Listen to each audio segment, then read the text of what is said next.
আমরা বারবারই বলে এসেছি 5ই আগস্টের পর থেকে যে আমাদের এই যে লড়াইটা, এই যাত্রাটা শেষ হয়ে যায়নি, বরং 5ই আগস্টের মধ্য দিয়ে এটা আমরা একটা সম্ভাবনার জায়গায় পৌঁছেছি, ফ্যাসিবাদী কাঠামোকে বিলোপ করে একটা গণতান্ত্রিক বাংলাদেশ প্রতিষ্ঠা করা। কারণ ফ্যাসিবাদী কাঠামো বাংলাদেশে রয়ে গিয়েছে। আমরা অনেকেই বলেছেন যে শিক্ষা কমিশনের কথা বলেছে, শিক্ষা কমিশন হয়নি, কিন্তু অন্য যেই কমিশনগুলো হয়েছে, স্বাস্থ্য কমিশন, শ্রম কমিশন, সেগুলো নিয়েও কোনো আলোচনা নেই।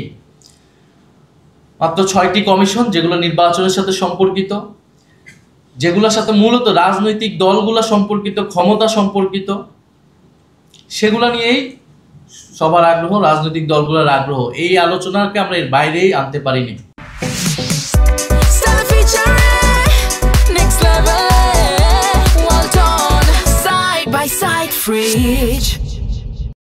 সেই আলোচনাতেও ঐক্যমতে আসলে পৌঁছানো যাচ্ছে না। ঐক্যমত প্রক্রিয়া শেষ হওয়ার পরও এখন একটা আমরা সমাধানের দিকে যেতে পারছি না। এই হচ্ছে বাংলাদেশের অবস্থা।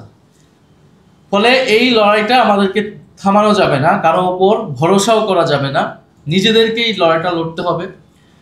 আমরা যেমন রাজনৈতিক ফ্যাসিবাদ দূর করতে পেরেছি বা পরাজিত করতে পেরেছি 5ই আগস্টের মধ্য দিয়ে, এখন আমরা রাষ্ট্র সংস্কারের প্রক্রিয়ায় ঢুকেছি।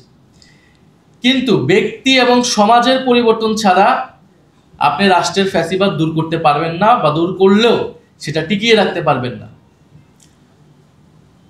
ব্যক্তির চিন্তার যেমন পরিবর্তন প্রয়োজন, আমাদের রাজনৈতিক ফ্যাসিবাদের পাশাপাশি যেমন সাংস্কৃতিক ফ্যাসিবাদ আমাদের চেপে বসেছিল, একইভাবে সামাজিক ফ্যাসিবাদ এবং ব্যক্তির চিন্তার ভিতরে যে ফ্যাসিবাদ রয়ে গিয়েছে, সেটার জন্য গুরুত্বপূর্ণ হচ্ছে বিশ্ববিদ্যালয়, গুরুত্বপূর্ণ হচ্ছে শিক্ষা ব্যবস্থা, আমাদের সাংস্কৃতিক চর্চা।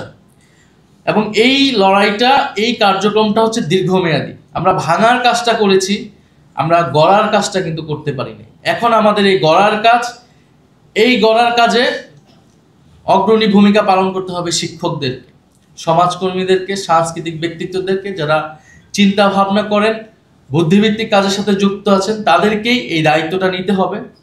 রাজনৈতিক দল হিসেবে আমরা সবসময় সামনে থাকবো, সেই রাজনৈতিক লড়াই আমরা চালিয়ে যাব। আমরা ভাঙতে পারবো খুব সহজেই, কিন্তু গড়ার কাজের জন্য কিন্তু আপনাদেরকেই এগিয়ে আসতে হবে, আপনাদেরকেই আমাদের প্রয়োজন।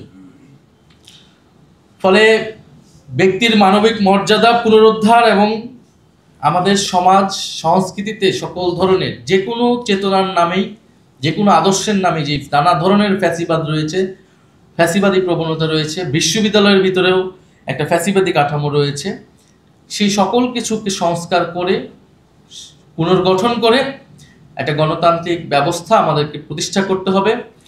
এবং বিশ্ববিদ্যালয়ের সম্পূর্ণ মেরিট বেসড একটা এডুকেশন সিস্টেম, নলেজ সিস্টেম আমাদেরকে গড়ে তুলতে হবে। এটাই কিন্তু আমাদের দাবি ছিল। আমরা মেধাভিত্তিক বাংলাদেশ করতে চেয়েছিলাম, যাতে একজন ছাত্র, একজন শিক্ষক তার মেধার মূল্যায়নটা পায়।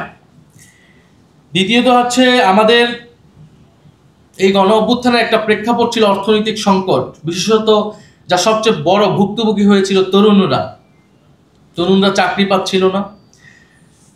আমাদের সামনে 2টা অপশন ছিল, একটা সরকারি চাকরিতে যেতে হবে অথবা বিদেশ চলে যেতে হবে। আর কোনো স্বপ্নই আমরা যারা বিশ্ববিদ্যালয়ে পড়তাম, আমাদের যারা বন্ধু বান্ধব, আমরা কেউ এটা দেখতে পারতাম না। এবং এই 2টার মধ্য দিয়ে মানুষ, আমরা তরুণরা কিছুটা দেখতে পারতো, সে তার সামাজিক একটা উন্নয়ন ঘটাতে পারবে, ভাগ্যের উন্নয়ন ঘটাতে পারবে। কিন্তু এই সরকারি চাকরিতেও পরে যখন কোটার বড় একটা অবস্টাকেল হয়ে দাঁড়ালো, বাধা হয়ে দাঁড়ালো। ফলে এই যে অর্থনৈতিক সংকট এবং কর্মসংস্থান, এখন অনেক রাজনৈতিক দল, নির্বাচন আসতেছে, অনেক ধরনের ইশতেহার, এত কোটি চাকরি হয়ে যাবে, এত কোটি চাকরি দিবে, তরুণরা কেউ আর বেকার থাকবে না। কিন্তু এই কথাগুলো যখন আমরা বলি, আমরা যাতে আসলে মিন করে বলি, আমরা কোন প্রক্রিয়ায় এই কর্মসংস্থান তৈরি করব, কোন প্রক্রিয়ায় তরুণদেরকে আমরা ক্ষমতায়িত করব, এটার কিন্তু কোনো প্রস্তাবনা কেউই হাজির করতে পারছে না। জাতীয় নাগরিক পার্টির পক্ষ থেকে আমরা আমাদের 24 দফায় শিক্ষা ইশতেহার দিয়েছি, অর্থনৈতিক ইশতেহার দিয়েছি, আমরা সেখানে কিছুটা বলার চেষ্টা করেছি। আমরা আমাদের নির্বাচনী ইশতেহারও সেটি বলার চেষ্টা করব।